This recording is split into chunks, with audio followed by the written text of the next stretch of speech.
I have set myself the challenge to build the ultimate stealth camper van that could be easily mistaken for a commercial vehicle from the outside, but be a fully functioning luxury camper van on the inside, complete with sign writing, a bulkhead with a secret door, and hidden solar panels on the roof. And today, well, I don't really have anything in particular planned. It's kind of like a snagging day. And the reason why I say that is because we're getting very close now to the furniture being delivered so that I can install that. So there's lots of little jobs I need to get done before I can actually move on to that process. These things are as follows. Finish off the sides of the ceiling with these long slats here. I also need to box in behind here to stop any light coming through. All of this needs carpeting. And down there where the power station normally is, that all needs boxing in as well. And I also need to install the surround for the hatch as well. So quite a bit to do. I've also been thinking about how to sort of lighten it up in here a little bit. When all the doors are open like this, it doesn't feel dark at all. But when the doors are all shut and the bulkhead doors shut and everything, it doesn't necessarily feel really dark. It's quite cozy, but on camera it looks really dark. So I'm trying to think of some sort of ideas of how to brighten the whole area up. I probably need to wait until the furniture's in because that's all going to be pretty light colour anyway, so that might brighten it up anyway, and then I won't have to add too much sort of light accent. So that's why I'm talking about painting the partition. Probably going to paint it white and then see how that looks, and if it's too bright I can always change the colour, I can always paint over it, so it's not the end of the world. Furniture's all going to be sort of like birch plywood colour anyway, so that should be absolutely fine. I might do like a white surround around the TV, just sort of brighten up that area, because I do need to put some form of backing behind the TV anyway, because there's going to be LED strip lighting behind, which will glow out from behind the TV. Lots of things firing in my head at the moment, but I don't have any concerns. I know this van's going to look fantastic when it's done. I also need to finish installing my diesel heater as well, but that will be on its own video, because I've kind of been doing it in stages, but I've just not shown you yet. So it'll all come in one video. Today's video is sponsored by HelloFresh. And if you're anything like me and you've set yourself a New Year's resolution where you want to eat fresher and healthier, then HelloFresh could be for you. And not only is it good for you, it's super convenient too. It's delivered straight to your door. You can customize what you get each week in your box. And you can choose anything from family favorite meals or quick and easy meals, which is what I'm going to be cooking today in the van. And one of the biggest benefits of it is everything's pre-portioned. You just choose how many people that you want to order for, and then they send you the amount that you need, all packaged up. So it takes all of the stress out of the meal prep. Take this super quick chicken tikka masala with basmati rice and spinach. Super quick, they're stating it takes 10 to 15 minutes, which for me, when I'm out on the road, is absolutely perfect. And because it's a curry, all I need to do is boil the rice, cook the curry, and I'm ready to go. We've actually been using HelloFresh now for a good few months, but when you've got a busy lifestyle with more than one child, or even just one child, or even if it's just you, this takes all of the stress out of everything. And for me, the hardest part of the week is normally thinking, what are we going to have for dinner tonight? Whereas with this, you can pretty much plan out your whole week, and it's there ready for when you get home from work, just to follow the instructions. I mean, look at this super quick chicken tikka masala that I've literally just cooked. It didn't lie. It took me 12 minutes, even though I cooked it in the van on a tiny little stove. I mean, if you can follow simple instructions, then this is so easy to do. And not only that, HelloFresh are extremely flexible as well, where you can pause, cancel, or even change your delivery address. So if you are interested in giving HelloFresh a try, and you want some delicious, healthy, and easy to make meals, then check out my link in the description and my discount code, HF lovesundays, and you will get 50% off your first box, plus 20% off the next 2 months, and also free gifts. Thank you again to HelloFresh for sponsoring today's video. I'm going to start off getting this up here.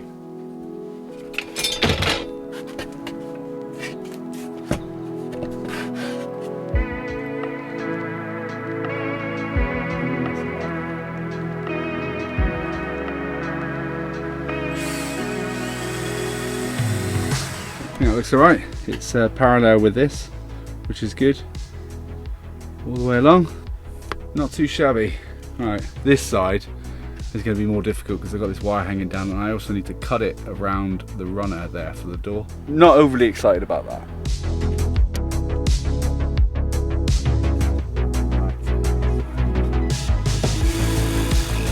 for this side, because of this, so this is the part that the sliding door, the rail, it's going to go from 3 slats, and when it hits here it's going to have to go down to 2 slats just so it doesn't overhang this. But in order for me to get this right, I'm going to need to make a pattern. I'd like to say I'm really confident and I've taken all of my dad's expertise on board, and I've taken some of it on, but it's a lot to learn. You can't expect somebody to learn 50 years worth of knowledge in like a few sittings. So, or maybe I'm just a slow learner.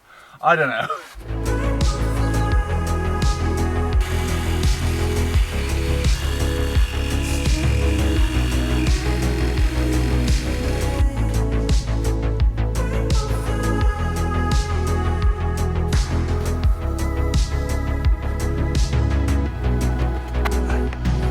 Now what I've done is I've made a little mark here, so this is where I'm going to cut one of these slats away. So it's going to go from 3 slats to 2, because the 3rd slat will sit along here like this, and just so that essentially this side panel doesn't hang down past this, I'm going to cut one of the slats away. It will probably hang down a little bit past, but it won't be too bad.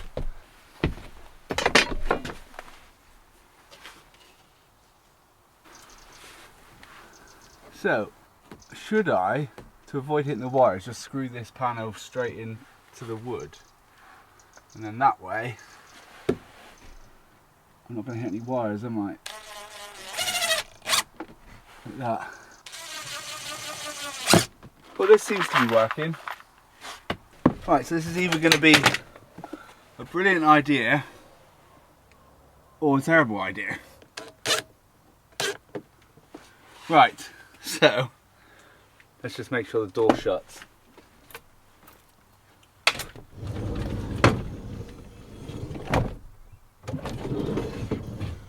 I had to screw into the runner, right? But I've put the screw so tight into the top so that when the runner comes along, the runner actually sits lower than what the screw is. So when you shut the door, it doesn't actually hit at all. Right there.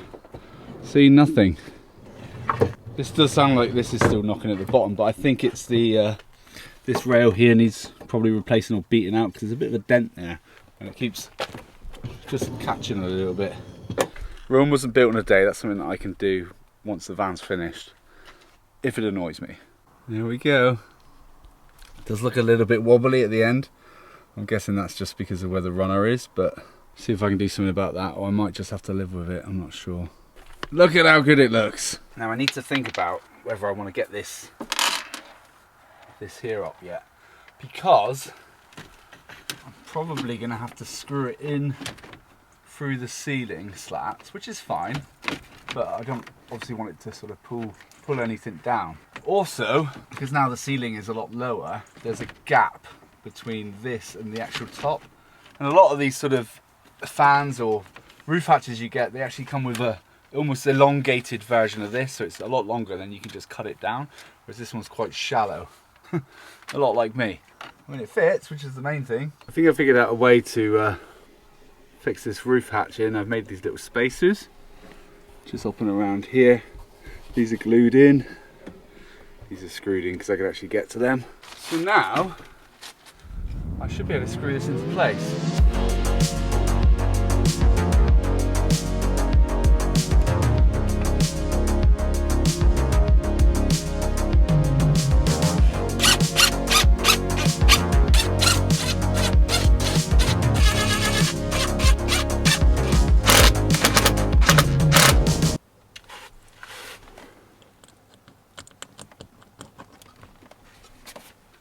On. Ta-da. It's a shame that they're not like warm lights like the rest of everything. Now there are plastic covers to go on here, but I've not put them on yet, just in case I need to take this down again, which I will need to do because there's this gap here, so I'm gonna have to get some sort of like perspex or something just to sort of join that, or I could just carpet the whole thing. Right, so let me just tuck these wires out of the way for the minute. Get them in there. Okay. Right, and then we've got, what's this side? Mosquito net or complete darkness, and then lights off, lights on. Ideal. It works. Yeah, it looks alright, doesn't it? Where my kitchen's going to be here, there should be a little, like, it'll probably come out to about there. There'll be like a little pull-out sort of stove on the kitchen. So at least I've got some light. That's why I put the roof vent there originally, is because I knew that I was going to do the cooking around about here, so all the steam and everything else can just go out through the roof vent, but it gives me a bit of light as well. Look. Ta-da! Keep the bugs out. And for my next trick, I'm going to box in the back of the Bluetti. Now I have to be a little bit careful with this because I don't want to box it in completely, because there are vents on the side. This all needs to be able to breathe. But not only that, it also needs to be a removable box, so that if I ever need to get the power station out through this side, I don't want to be sort of unscrewing it every time that I want to remove it. So I'm going to make a frame, keep the back open, because I think most of the light was pretty much coming in through here. And so for anyone that's new here, the reason why I'm boxing this in is because there's a lot of light spill in the evening from behind here. It kind of like glows, so I need to sort of create something just to conceal that light. This is either going to work or it's not, but I'm not going to find out until I've made it and then it's night time. If you're building a van, don't cut wood inside because you make a mess. But I'm doing it because it's raining outside. It's a mess in here anyway, so I'm going to have to hoover anyway, so I might as well.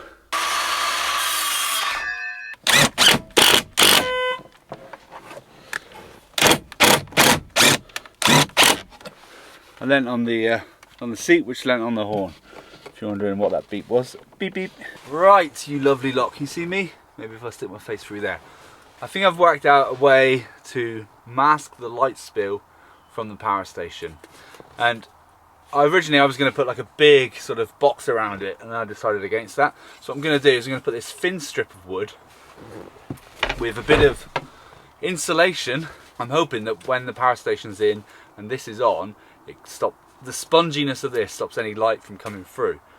And that way, if it's a thin strip like this, it's not going to affect any of the vents on the side of the power station or anything. So that's what I'm thinking. I think after all this time I'd start working a bit tidier, but I can't.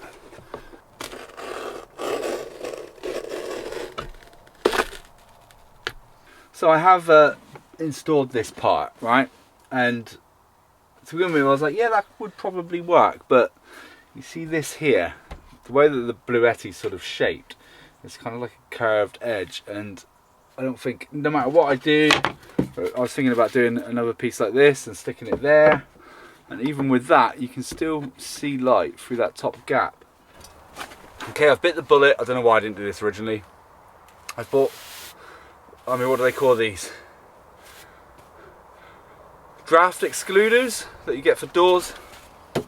This is going to go, obviously not on the outside, on the inside like that, and hopefully prevent any light spills. I want to bring it down a little bit just so that it kisses it nicely. I don't know why I just didn't decide to do this originally. I kind of had an idea that I could use it, but part of me was like, no, build something, but it's going to be so difficult keeping the light from spilling out, then I'm going to use this.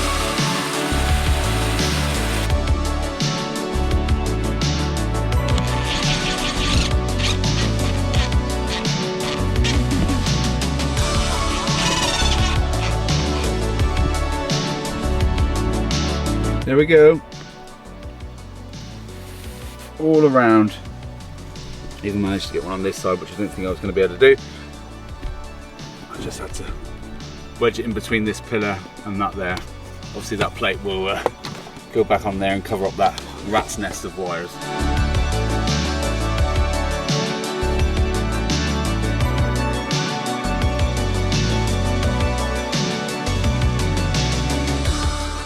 Right, let's see if this goes in with these frills here. I got frills, they're multiplying. I mean, look at that join. Little tiny bit of light bleed there, and a bit there, but I'm guessing you can just kind of move your frills around for that. There we go. I mean, that side, there's quite a big gap, so I might need to do something about that, but all in all, really happy with that. Okay, so now that this side's all pretty much done, I need to finish the door frame at the top here. I also need to plug up this hole on the other side, so I might do that next because I think that'll be the easier job for right now. I would say I'm a little bit ashamed of the mess that I'm working in. And I am a little bit ashamed, to be honest, but I find it really difficult to just keep the space clean when I'm on a job. Once the job's over, I like to sort of get everything out and give it a good clean, but between now and then, it is what it is.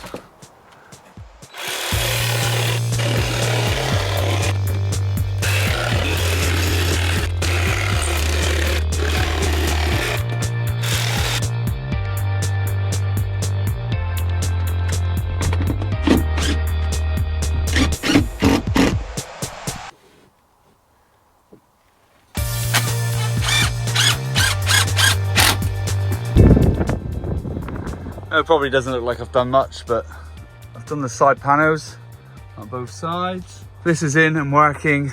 I've also put the door frame back in, like so. Scribed that bit there, put in a draft excluder, or whatever they're called, on this side. All in all, that was a bit of a mix match of a video, wasn't it? But there are all these sort of little jobs that you need to get done in order to be able to move on to the next stage, and that's why it's so important just to make sure that they get done. As you noticed, I am wearing different clothes, but that's because this whole video was pretty much filmed over the Christmas period, and so there's a lot of different days, hour here, hour there, whenever I could get a little bit done. So because we've got to this stage now, we're pretty much ready for the next stage, which should be, fingers crossed, getting the furniture installed. This is the bit I've been looking forward to the most, because I have ordered the nicest interior in a van I've probably ever put in. So I'm really excited to start installing that. I also still need to do the diesel heater as well, but I've been doing that in stages, as I've mentioned, so that video will come out once it's all installed. I did notice as well, I came back here the other night and checked for any light spills, and there was a slight light spill at the top on the inside, probably because of where the skylight shines down onto the bulkhead. There is a bit of light shining through at the top there from the skylight, so there's no light coming through there, which is great. So what I've done is I've actually just gone around with some CT1 just to fill that gap. It's all going to be carpeted over that anyway, so you're not going to see any of it, but it just means that I don't want to sort of put some four-way stretch Veltrim over the inside of the partition. This is on the cab side, by the way. And then you still see light coming through it, so I thought I'll just stick some CT1 on there. That'll seal it, and then we should be fine. But as always, thank you to everyone who supports the channel. You're all absolute legends. And 2025, eh? It's going to be a good year. I'll see you next week. Cheers!